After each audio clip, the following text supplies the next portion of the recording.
হাতে 10 মিনিট সময় থাকলে এইভাবে জালিদার খাস্তা মুচমুচে ডিম আর বেসন দিয়ে এই রেসিপিটা একবার বানিয়ে দেখতে পারেন। সামান্য 2 থেকে 3টি উপকরণ দিয়ে কিন্তু ঝটপটভাবে বানিয়ে নেওয়া যায়। আর এইভাবে বানিয়ে আপনারা স্কুল বা অফিসে টিফিন হিসেবেও দিতে পারেন, খেতে দারুণ হয়। দেখুন ভেতরটা কতটা ফাঁপা আর জালিদার হয়েছে, খেতে দারুণ হয়। দারুণ মুখরোচক একটা রেসিপি। আর এই রেসিপিটা যদি একবার বাড়িতে বানিয়ে খাওয়ানো যায়, দেখবেন বাড়ির সকলেই কিন্তু বারবার আবদার করবে এই রেসিপিটাই বানানোর কথা। খেতে দারুণ লাগে।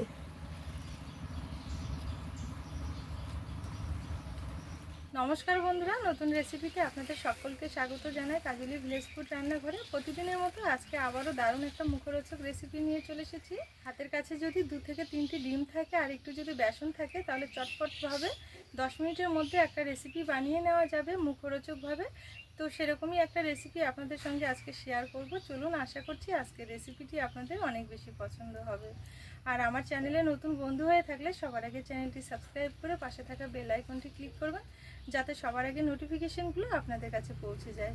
আর যে সকল বন্ধুরা ফেসবুক পেজ থেকে দেখছেন, পেজটা অবশ্যই একবার ফলো করবেন।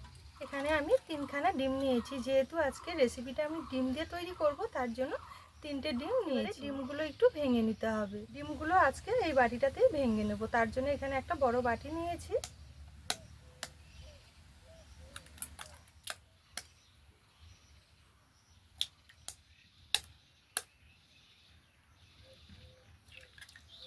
এখানে 3টে ডিমই আমি খুব সুন্দরভাবে ফাটিয়ে নিয়েছি।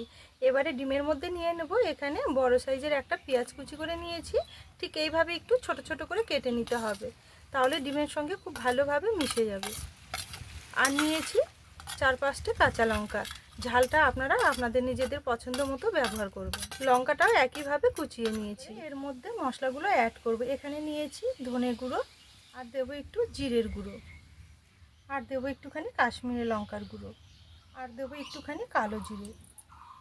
এবারে দেবো একটুখানি হলুদ গুঁড়ো, আর দেবো স্বাদ মতো লবণ, আর দেবো 5 চামচের মতো বেসন।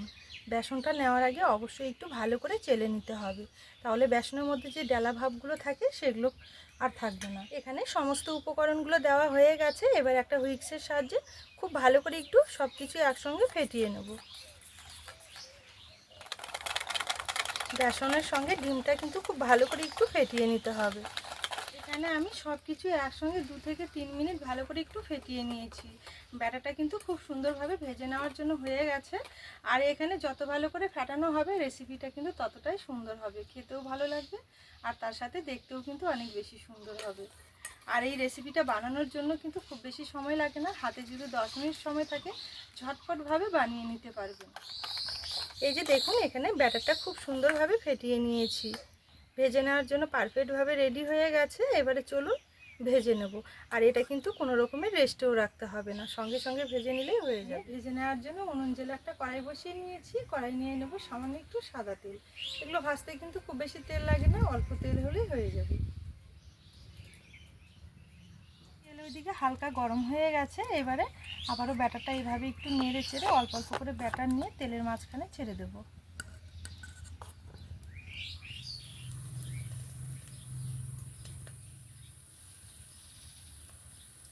গোল গোল করে ছেড়ে দিতে হবে।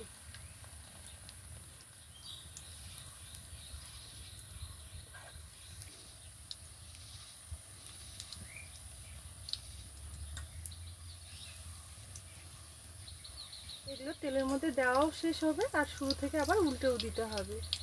এবারে একটা একটা করে এইভাবে উল্টে দিতে হবে।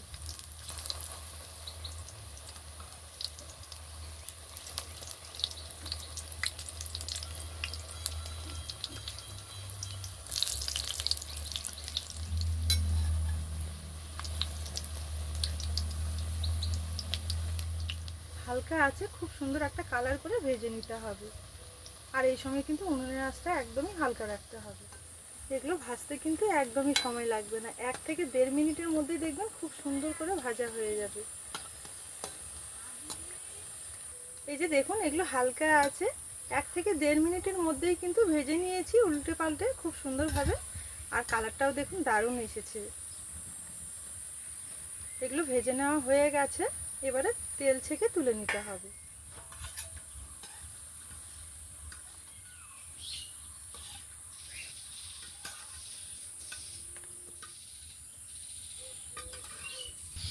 একইভাবে বাকিগুলো ভেজে নেব।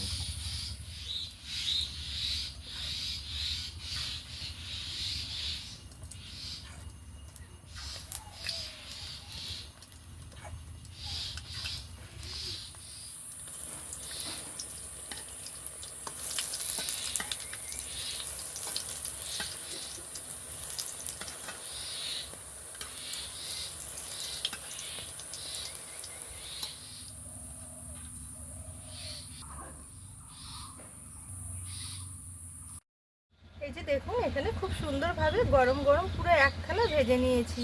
আর দেখতে কতটা সুন্দর হয়েছে দেখুন। সামান্য একটু ডিম আর একটু বেসন থাকলে কিন্তু খুব ঝটপটভাবে এই রেসিপিটা বানিয়ে নেওয়া যায়। খেতে দারুণ হয়। প্রত্যেকটা কত সুন্দর হয়েছে দেখুন, একদম জালিদার খাস্তা মুচমুচে মুখরোচক একটা রেসিপি। ঝটপটভাবে হাতে 10 মিনিট সময় থাকলেই কিন্তু এইভাবে বানিয়ে নিতে পারবেন। বাড়িতে সকলেই খেতে ভীষণভাবে পছন্দ করবে, তাই অবশ্যই একবার হলেও তৈরি করে দেখতে পারেন। তাহলে বন্ধুরা, আজকের এই ইউনিক রেসিপি আপনাদের কেমন লেগেছে অবশ্যই কিন্তু একটা কমেন্ট করে জানাতে ভুলবেন না। পুরো ভিডিও দেখে যদি রেসিপি আপনাদের ভালো লেগে থাকে তাহলে অবশ্যই আমার চ্যানেলটি ফলো করে আমার পাশে থাকবেন। আজকের জন্য রেসিপি এখানেই শেষ করলাম। আবারও পরের দিন ফিরে আসবো নতুন রেসিপির সাথে। ততক্ষণের জন্য আপনারা ভালো থাকবেন, সুস্থ থাকবেন।